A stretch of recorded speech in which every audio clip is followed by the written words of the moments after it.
If you got your iPad at launch or imported it from the US early like myself, you will realize that there's still no camera, no jailbreak, no 3G, limited apps, and still no multitasking until firmware 4.0 gets released. During a few days of playing around with the Wi-Fi iPad, I've came up with a few tips that might just help you make your iPad experience a little better. Feel free to share and let us know your iPad tips in the comments below. Starting with tip number 5 is Mover Lite. With this application, you can transfer photos or even videos from your iPhone straight to the iPad using Wi-Fi or Bluetooth connections. Simply go to the App Store to get this free app. Run both applications on the iPhone and the iPad. Even though the iPad is running the iPhone version of Mover, the function remains the same, and it does work very well. Choose or take something you would like to send and just throw it across the screen. The iPad will receive the photo or video. After, when the iPad is done saving it, you can close the app and see it in your Photos album. The video and photo imported to the iPad will just play as you would expect. And as you can see, you even get the trimming option just like on the iPhone 3GS. You can also email or send it to YouTube if you like. Next up, tip number 4 is MyWi on the iPhone. You can turn your iPhone into a wireless router and share with any Wi-Fi enabled device like the iPad. This is perfect for people who already have a data plan on their iPhone and don't want to pay extra money to get it separate with the iPad 3G. To get this app, go to the Cydia and look for MyWi. Because this app translates your 3G data into a Wi-Fi signal, make sure you have a data plan on your iPhone to avoid getting charged by your carrier. You do not want to see $10,000 on your next phone bill. After enabling your Wi-Fi connection, you will see a blue bar on the top of your iPhone. Then you can surf the web as you would like on your iPad. Continuing with tip number 3 is offline pages on the App Store. Since you might not have a wireless connection on the go, you can save any ebooks, articles, documents, and etc. on the iPad to read later on. Simply launch the app, paste the web address you would like to come back to later. After this is done loading, you can save the page by hitting the save button in the corner. Then when you're ready to view the pages, launch the app again and tap on the saved button to see all the web pages you have saved. This application is very handy when it comes to something like a textbook where you might need it every day and anywhere. Next is tip number 2. Right now there's no multitasking on the iPad yet, which means you won't be able to run any MSN or IM applications while doing other things. I've noticed that eBuddy on Safari is actually an awesome way to chat on your IM while doing other things in either Safari or apps on your iPad. When you log on to eBuddy on Safari, you won't be disconnected when you switch tabs or even when you exit Safari. So I guess that's a kind of workaround on multitasking for now until firmware 4.0 comes out in the fall for iPad. Tip number 5. Since the iPad is bigger and heavier than most touchscreen devices, some people may prefer a stylus. And because the iPad is a capacitive touchscreen that detects electrical current just like the iPhone, it will not work with normal pen styluses. In this tip, I'll show you how to make your own stylus for your iPad with a piece of aluminum foil and a normal pencil. Basically, all you have to do is wrap the tinfoil as tight as you can on the pencil. Then use the eraser part as the stylus tip. Then there you have it, your homemade iPad stylus. I noticed that the tinfoil stylus worked even better than the stylus I got on eBay. And there you go, those are the 5 iPad tips I've came up with that could help you take advantage of your iPad. Thanks for watching this video. If you like it, consider subscribing to me. That's it for today, and I'll see you guys in the next video.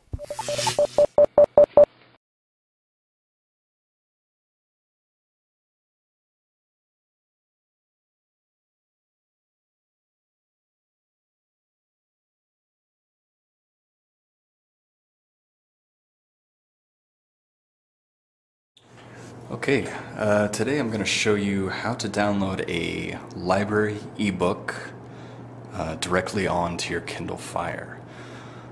So what we're going to do, make sure you have your Fire turned on, and make sure that you're on a Wi-Fi connection. You'll see this little upside down pyramid shape up here in the upper right hand corner.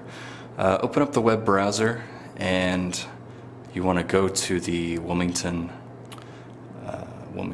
Library website, which is wilmlibrary.org. Let's open that up. And then you'll see a link that says downloads on the left hand side. So click on that. And then you just want to follow this link under electronic books that says browse ebooks from Overdrive. Of course I clicked on the wrong thing here.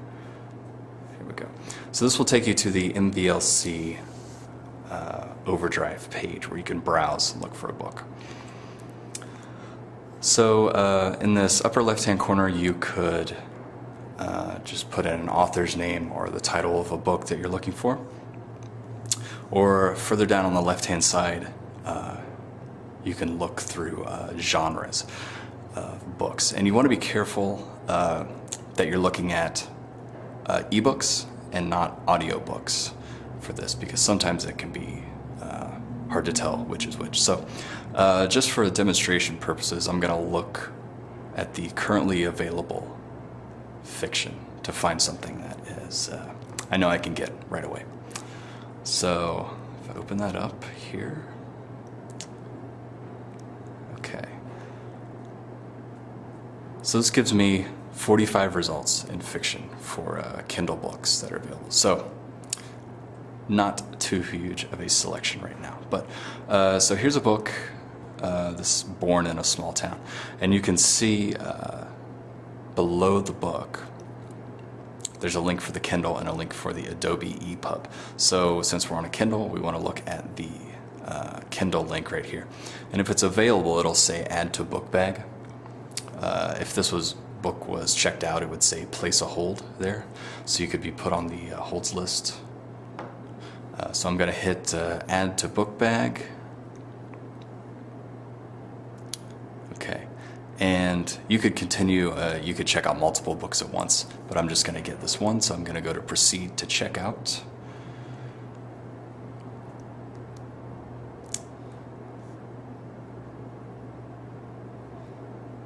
A little slow. Okay, and now it's going to ask for my library card number. So let me put that in.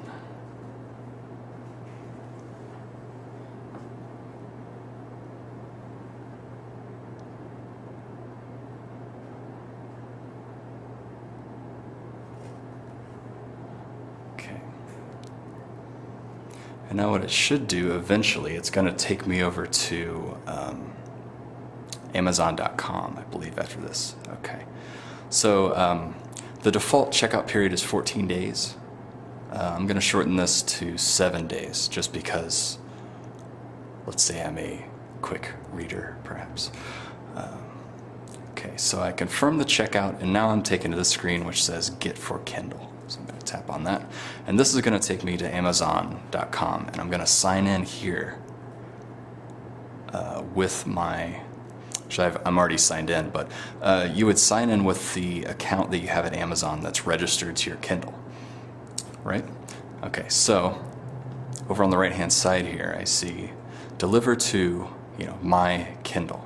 So if you had multiple devices, you would select which one you wanted the library ebook to go to right here. Since we just have this one, I'm going to leave it on the default setting here, and then I'm going to hit Get Library Book.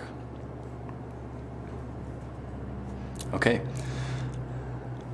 and now I get this confirmation message. Your public library book has been delivered wirelessly. So as long as I'm on a Wi-Fi connection, let's go home here, and let's, so I'm going to sync it real quick just to make sure that new book is there. And there it is, right at the beginning of my library here. So you can see it's marked as a new book, and I'm going to tap on it, and here we are. So since I set the checkout period to 7 days, after 7 days this book will just magically disappear from my library. You could always go back and download it again if it's available, or if someone else has checked it out, you could place a hold on it. But that's all there is to it. Downloading library books directly onto your Amazon Kindle.